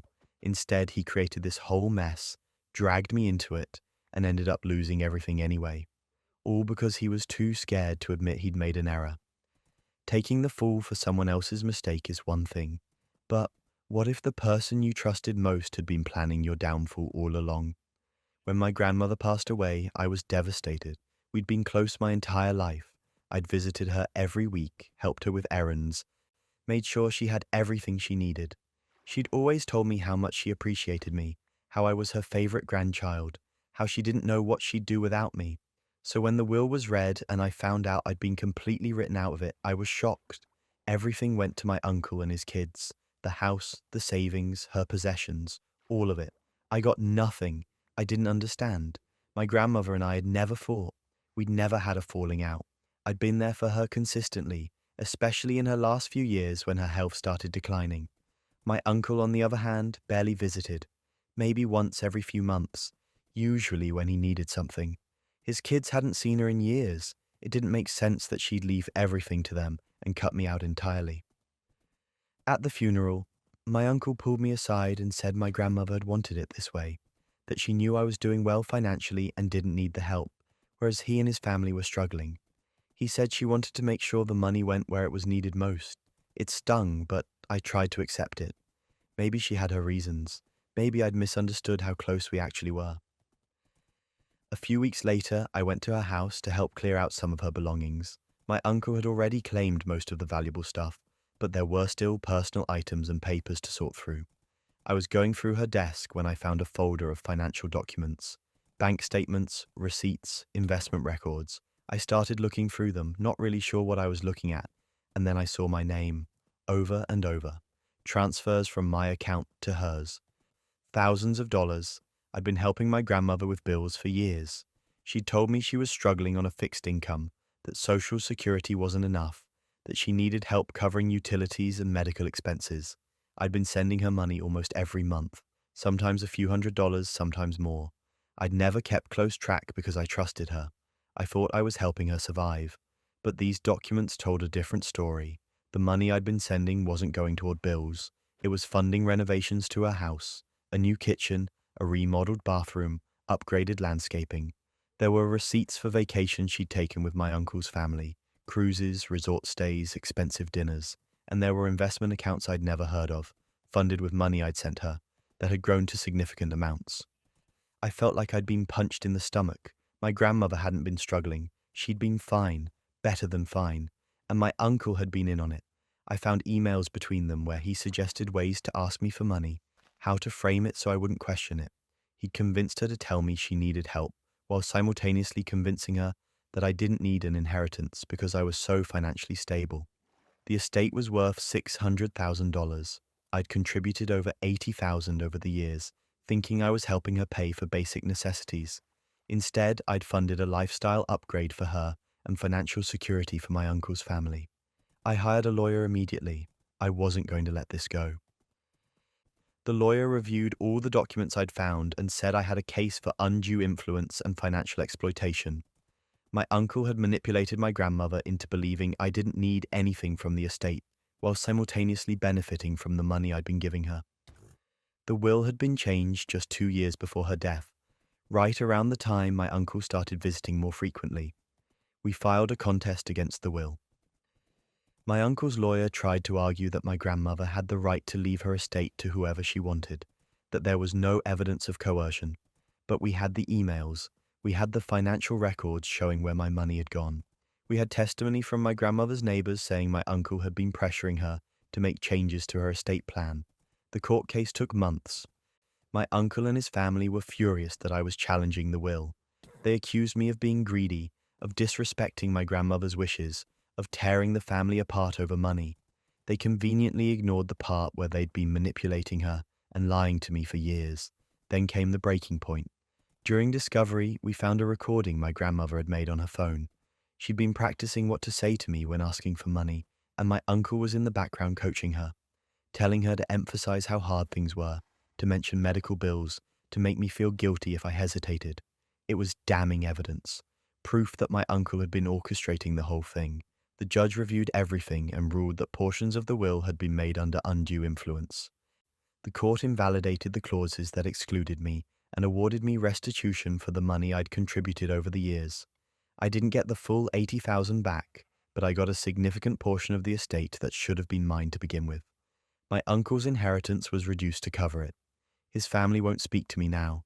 They send me hateful messages through relatives, saying I stole their inheritance, that I'm a terrible person for dragging my dead grandmother through court.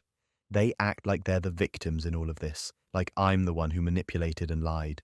The lack of self-awareness is almost impressive. I don't care that they won't talk to me. They showed me exactly who they are.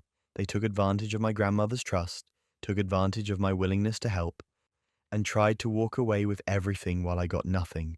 They gambled on me not finding out the truth, and they lost. I got my money back, not all of it, but enough. More importantly, I got the truth. I know now that my grandmother wasn't the person I thought she was in those last few years. Maybe my uncle's influence changed her, or maybe she was always capable of that kind of deception, and I just didn't see it. Either way, I'm done mourning a relationship that was built on lies. The whole experience taught me to be more careful about who I help and why, to ask questions, to verify, to not just take people at their word because they're family. Trust has to be earned, and it can be lost in an instant when someone decides their financial gain is more important than honesty.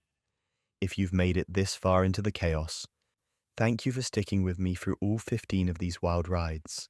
These stories remind us that people will surprise you, sometimes in the worst ways, but also in how resilient we can be when everything falls apart. Sweet dreams, everyone.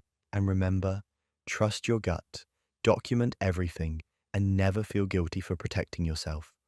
I'll be back soon with more stories that'll make you question everyone around you. Until then, stay safe out there.